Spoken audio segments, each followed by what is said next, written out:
All right, welcome to This Explainer. Today, we're diving into the bloody 700-year history of the world's most infamous diamond. We are going to trace exactly how a single piece of crystallized carbon literally shaped empires, sparked wars, and, believe it or not, continues to drive intense global geopolitical disputes even today.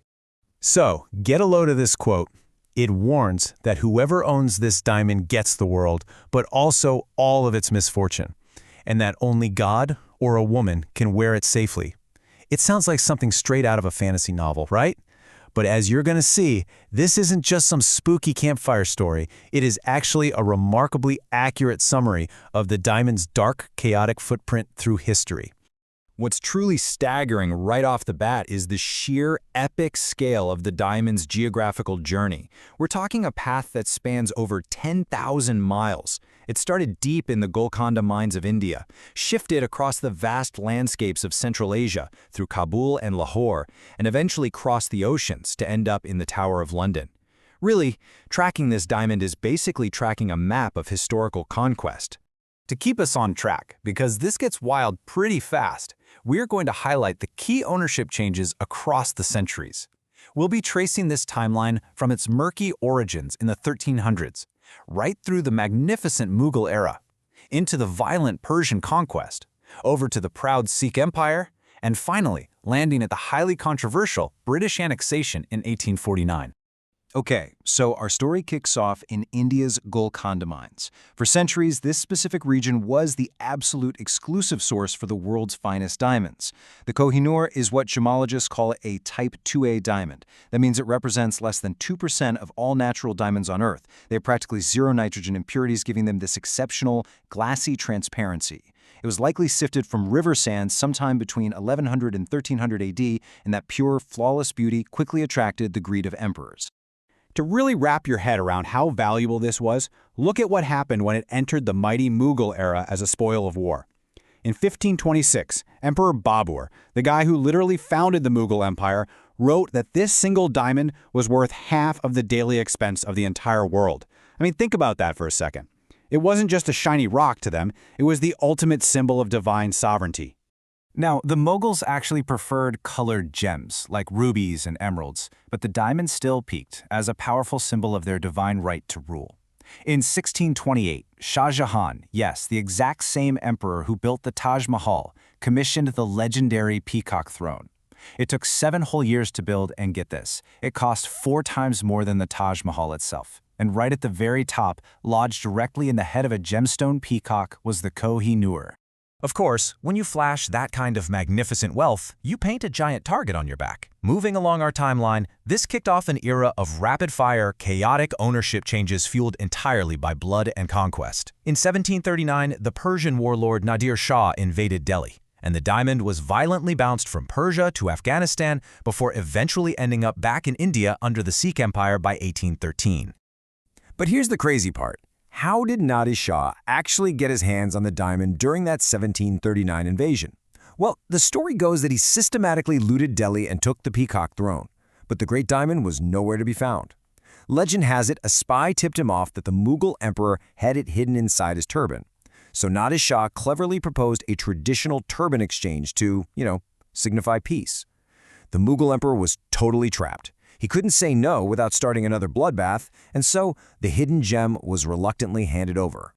And that exact moment of Persian conquest, that's when the diamond got its iconic name. Supposedly, as Nadir Shah unwrapped the turban and this brilliant stone tumbled out, he gasped and shouted Koh-i-Noor, which translates from Persian to Mountain of Light. The name stuck instantly, and that's how the world knows it today. Now, remember that creepy ancient curse from the beginning of The Explainer? Well, here is where it gets very real. Every single male ruler who seized the stone faced devastating, gruesome tragedy. Nadir Shah, assassinated by his own guards. His grandson, tortured by having a crown of molten lead poured onto his head. The Afghan ruler Shah Shuja was deposed, exiled, and murdered. And the heirs of the great Sikh Maharaja Ranjit Singh, their entire massive empire completely dissolved within just a decade of his death.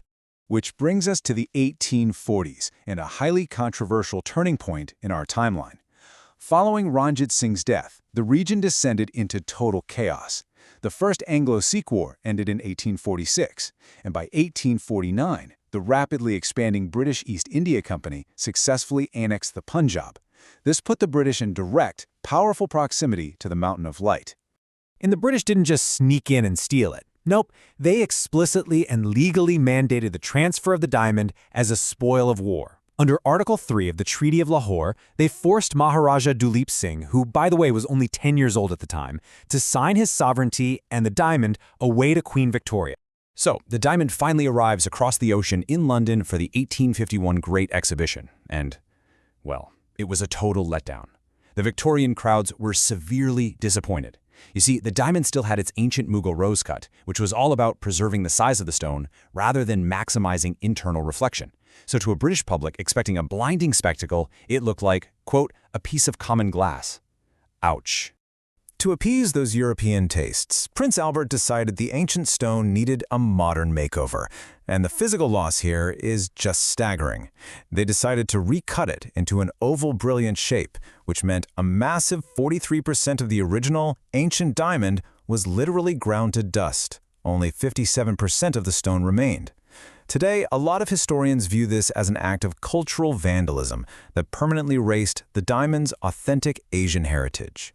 And this wasn't some quick polish either. It took 38 grueling days of painstaking labor for expert polishers brought in from Amsterdam to controversially grind the diamond down.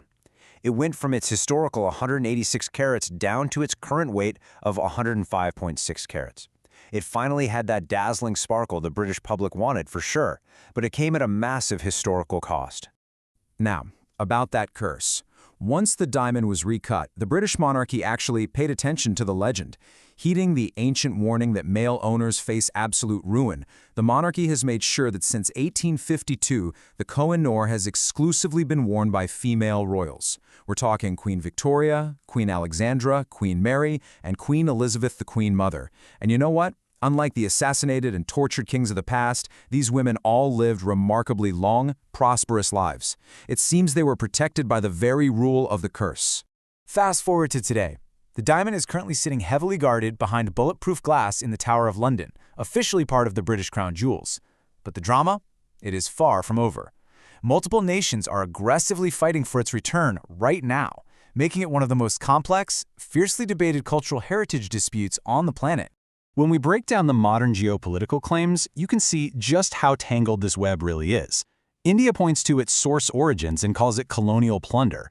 Pakistan claims it as the successor state to Lahore, which is where the British actually seized it. Afghanistan argues it's the legitimate property of their Durrani founders. And meanwhile, the United Kingdom maintains it was legally acquired via that 1849 Treaty of Lahore. With centuries of violent exchanges, naming a single original owner is incredibly difficult. At its core, this whole debate boils down to two totally different ways of looking at the world. On one side, you have cultural nationalism. This is the ethical push, arguing that artifacts are intrinsically tied to their source culture and should be sent home to help heal historical colonial injustices. On the flip side, you have legal internationalism, the strict frameworks of modern international law. The UK points out that 1970 UNESCO conventions on cultural property simply don't apply retroactively to 19th century peace treaties. So, legally speaking, the diamond is in this weird state of international limbo. As the Mountain of Light continues to spark these fierce debates worldwide, it leaves us with a really tough reality to ponder. Does the Koh-i-Noor truly belong to a single nation-state today, or is it an irreplaceable, albeit tragic, symbol of our shared global history of conquest? It's a question that forces us to figure out exactly